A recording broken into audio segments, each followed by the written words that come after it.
serta menghukum tergugat untuk membayar biaya untuk anak tersebut sampai dewasa dan mandiri, serta membayarkan biaya perkara. Itu isi putusannya.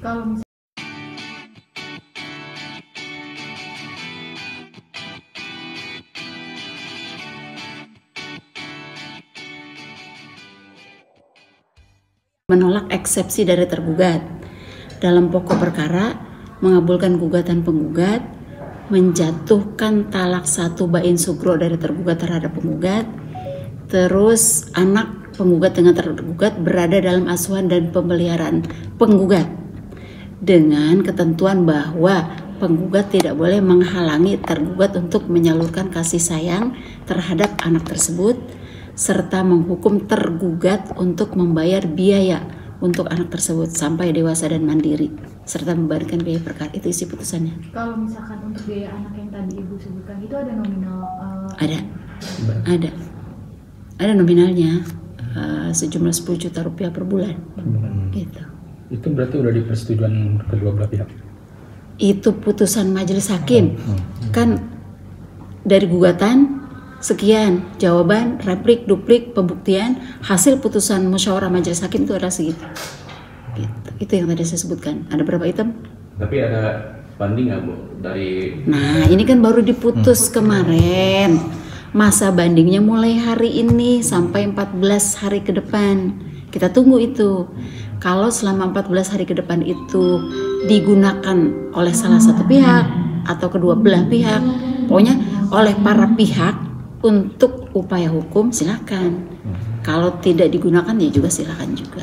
Gitu. Artinya ketika pihak tergugat tidak memenuhi nafkah tersebut, seperti apa Bu konsekuensinya Bu? Yang jelas itu dihukum dulu segitu ya. Kalau untuk konsekuensi, misalnya anak yang mestinya dipenuhi nafkah atau biaya hidup untuk anak tersebut, bila tidak dipenuhi maka para pihak, ya, pihak yang dirugikan tentunya mengajukan upaya hukum ke Pengadilan Agama Jakarta Selatan dengan upaya eksekusi namanya, minta untuk dilaksanakan putusan tersebut. Bu, ini kan udah putusan nih Bu untuk pihak penggugat, kebetulan kan dari pihak perempuan nih Bu.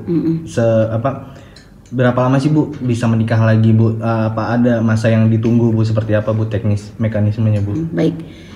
Kalau misalnya selama 14 hari ke depan para pihak tidak upaya hukum, ya, maka putusan mulai dihitung dari selesai masa inkrah atau tidak banding tersebut. Misalnya tambah 14 hari ke depan ya.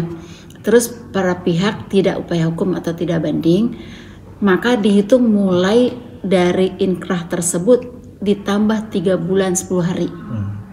Kalau sudah lampau itu pihak penggugat dapat ya atau boleh nikah lagi dengan orang lain. Itu kalau tidak upaya hukum. Lain halnya kalau upaya hukum. Kalau upaya hukum misalnya para pihak itu mengajukan upaya hukum berupa banding, maka tunggu dulu putusan banding tersebut. Ya, kalau putusan banding sudah turun nih, terus ditambah 14 hari sejak diketahui oleh pihak itu, sudah dibacakan dan diketahui oleh para pihak, tambah 14 hari dan mulai saat itulah dihitung sampai 3 bulan dari masa inkrah tersebut. Gitu. Ibu, ini kan yang mengajukan gugatan dari pihak perempuan, apa ada nafkah ian yang diajukan dari pihak perempuan juga selain anak? Untuk kasus yang ini ya, karena penggugat itu hanya mengajukan gugatan cerai, pemeliharaan anak dan biaya pemeliharaan anak, maka itu yang dikabuli.